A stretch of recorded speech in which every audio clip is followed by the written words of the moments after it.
Hello guys. So hope all are you fine and safely at home.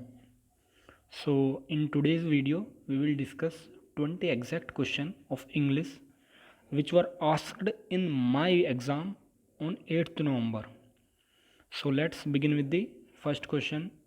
First question जो था मेरे paper में वो था स्पेलिंग एरर से, और उसमें हमें 4 स्पेलिंग दी हुई थी। इसमें से मुझे करेक्ट इनकरेक्ट स्पेलिंग को टिक करना था। सो 3 जो अदर स्पेलिंग्स थी वो बिल्कुल सिंपल करेक्ट लिखी हुई थी, और जो इनकरेक्ट थी वो मेरे याद है, that is of opportunity. Opportunity में ओ के इंस्टीड इन्होंने यू डाल रखा था। सो आप सिंपली इसे कर सकते हैं टिक।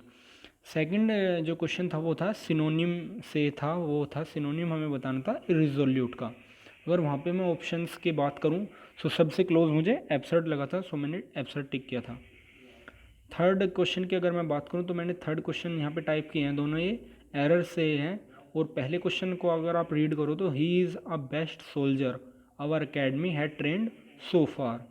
सो यहाँ पे एरर जो है वो फर्स्ट पार्ट में था कि बेस्ट जो है एक सुपरलेटिव डिग्री है, हम जानते हैं, और किसी भी सुपरलेटिव डिग्री से पहले आर्टिकल दा का यूज़ होता है। फोर्थ क्वेश्चन एग्जैक्ट कि ये नहीं था, लेकिन ये ज़रूर था कि अफेक्टेड और इफेक्टेड का कंसेप्ट था वहाँ पे। जो हमारे होते हैं ना ये वर्ड ऑफन कन्फ्यूज, जो शब्द हमें अक्सर कन्फ्यूज़ कर देते हैं। सो अफेक्टेड क्या है, एक वर्ब है, और इफेक्टेड क्या है, एक नाउन है। सो अफेक्टेड और इफेक्टेड के कंसेप्ट पे एरर था। नेक्स्ट क्वेश्चन की अगर मैं बात करूं तो एंटोनिम था, ये यूनिट ही था या यूनियन था, इन्हीं दोनों में से एक था, ये यूनियन या यूनिटी। सो वहाँ पे सिंपली आप सेपरेशन को टिक कर सकते थे, क्योंकि वो ही एक अलग बिल्कुल इसके एंटोनिम अपोजिट वर्ड था।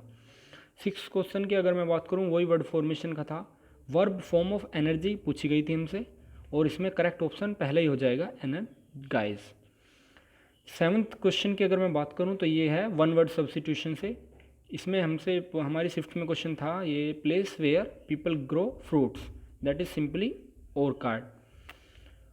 फिलअप्स मैंने 5-6 जितने भी मेरे एग्ज़ाम में थे 5-6 वो मैंने एक साथ ही टाइप किए हैं, क्योंकि क्वेश्चन में तो फिलअप्स ऐसे थे, रैंडमली अरेंज होता है क्वेश्चन पेपर वहाँ पे। सो मैंने तो एक साथ ही चीज़ों को नोट डाउन किया है। सो एट्थ फिलअप की अगर मैं बात करूँ तो my grandfather told us interesting story. So वहाँ पे सिंपली अस आप टिक कर सकते थे। द डॉक्टर हु, यहाँ पे ये प्रोनाउन से रिगार्डिंग हो गया फिलअप, सो आप इसमें सिंपली हु को पुट कर सकते हैं। 10th क्वेश्चन था वो था टेंस बेस पर, और उसमें हमें प्रेजेंट कॉन्टिन्यूस का सेंस आ रहा है अगर आप पढ़े हुए कि Lalita is doing her homework, do not disturb her.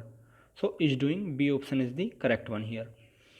11th अगर मैं फिलअप की बात करूं तो ये था मेरा वन ऑफ द का रूल जो होता है कि one of the socialist of our society has been selected for award. So यहाँ पे has been first option is the correct one. 12th question जो था वो था सेंस बेस पे आते हैं ना एक फिलअप, कि आपको सारे मतलब उनके मीनिंग अगर पता हो चारों ऑप्शंस के, सो आप सिंपली उसे टिक कर सकते हो।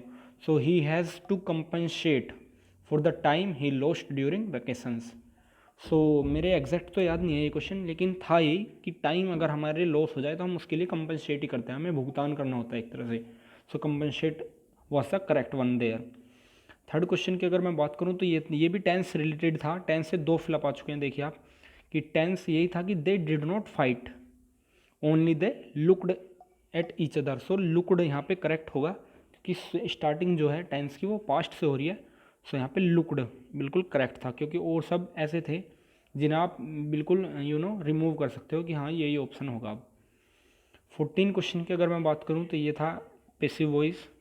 सो Kapil Dev scored a century, simply D option था इसका कि I score century was scored by Kapil Dev. Direct और इनडायरेक्ट की अगर मैं बात करूँ तो एक क्वेश्चन था मेरे डायरेक्ट इनडायरेक्ट से, he says he worked hard. So simply हम जानते हैं कि अगर डायरेक्ट इनडायरेक्ट में प्रेजेंट और फ्यूचर अगर टेंस आ जाते हैं तो हम चेंज नहीं करते उसको। So he says that he worked hard. 16 question की अगर मैं बात करूं तो वो था PQRS सेंटेंस अरेंजिंग का जो क्वेश्चन होता है, जिसमें पहला और लास्ट का सेंटेंस फिक्स और जो बीच के 4 सेंटेंस होते हैं वो हम रीअरेंज करने होते हैं। सो ये था, बिल्कुल सिंपल था, वो मेरे एग्जैक्ट तो याद नहीं, लेकिन एक PQRS का क्वेश्चन ज़रूर था। अगर मैं पैसेज की बात करूँ तो मैं पैसेज जो मैंने आपको यहाँ पे शो कर रखा है फिगर में, यही एग्जैक्ट पैसेज मेरे एयरफोर्स के पेपर में आया है, और ये अरिहंत बुक से पैसेज 1 ही है। इसमें अरिहंत वाली बुक में 20 पैसेज हैं, तो मैंने ये 2-3 बार कर चुका था मैं पहली। सो मेरे ये पैसेज बिल्कुल याद था। सो इसका मुझे बेनिफिट मिला। और जो ये आप देख रहे हैं फर्स्ट, सेकंड और थर्ड, यही एग्जैक्ट क्वेश्चन थे वहाँ पे 17, 18, 19 के नंबर पर। और 20 क्वेश्चन इन्होंने एक सिनोनिम का एक्स्ट्रा डाल दिया इसमें ही पैसेज में। सो सिनोनिम ऑफ रिकॉग्नाइज था उसमें identify. So these are 20 questions which I discussed with you. Hope you like this video. Jai Hind.